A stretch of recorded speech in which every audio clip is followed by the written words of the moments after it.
Burke पर BJP और ओवैसी में तलवारें खिंच जाती हैं, लेकिन जब अखिलेश के खिलाफ हमला बोलना होता है तो दोनों की जुबान एक जैसी हो जाती है।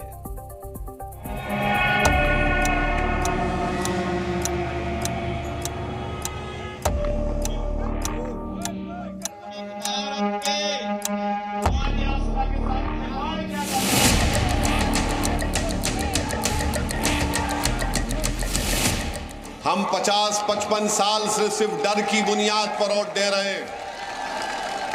मैं आपसे बता रहा हूं कि आपको डरने की जरूरत नहीं है। उम्मीद की बुनियाद पर आप वोट दीजिए।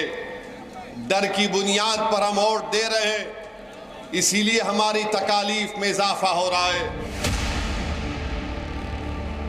जिस मोदी और योगी के नाम से असदुद्दीन ओवैसी खुद मुसलमानों को डराते रहे हैं, वही ओवैसी अब कहते हैं डरने की जरूरत नहीं है, ना मोदी से, ना योगी से और ना ही आरएसएस से।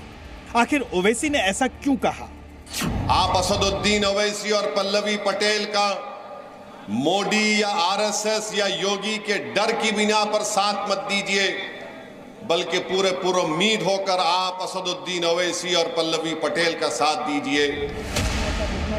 उत्तर प्रदेश में पल्लवी पटेल की पार्टी के साथ गठबंधन करने वाले ओवैसी प्रयागराज में वोट मांग रहे थे, लेकिन इस बार उनके निशाने पर बीजेपी से ज्यादा समाजवादी पार्टी थी। और ऐसा इसलिए क्योंकि सवाल मुस्लिम वोट बैंक का है। लेकिन बड़ी बात यह है कि एक दूसरे के दूर विरोधी ओवैसी और योगी समाजवादी पार्टी के खिलाफ एक जैसी बैटिंग कर रहे हैं। मेरी बात को लिख कर रख लीजिए। मेरे भाषण के बाद बहुत से लोग बोलेंगे कि नहीं, ओवैसी अच्छा भाषण देता है, मगर क्या करेंगे, मजबूरी है, हमको समाजवादी पार्टी को वोट देना है। कितनी बार आप वोट देंगे समाजवादी पार्टी को, बताइए। जब भी ये गठबंधन होता है दो लड़कों की, ये बड़ा अनर्थकारी है। जब भी बनता है आतंकी घटनाएं घटित होती हैं। 14 में, 17 में, 19 में, 22 में ब्रांड नया बनाया है, लेकिन माल पुराना ही है इनका।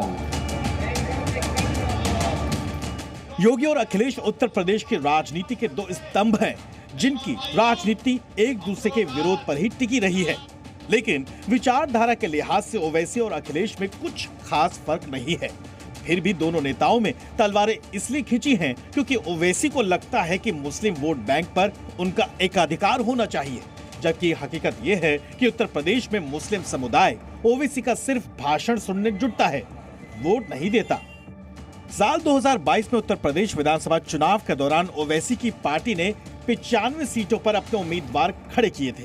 इनमें से एक भी सीट नहीं मिली। उल्टे सभी 95 उम्मीदवारों की जमानत तक जब्त हो गई।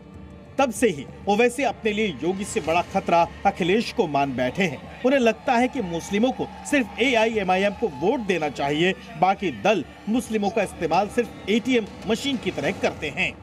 हम एक एटीएम की मशीन बन चुके हैं कि कोई आकर उस एटीएम में पासवर्ड डाल देता है कि फिरका परस्त ताकतों को शिकस्त देना है, तो हम डर के मारे उनको वोट देते हैं। मैंने पहले भी कहा और आज भी कह रहा हूं। इस बार खुद ओवैसी की हैदराबाद सीट फंसी है। बीजेपी की माधवी लता से मिली जोरदार टक्कर के बाद ओवैसी कुछ दिनों के लिए आराम फरमा रहे थे, अब दोबारा एक्टिव हुए हैं।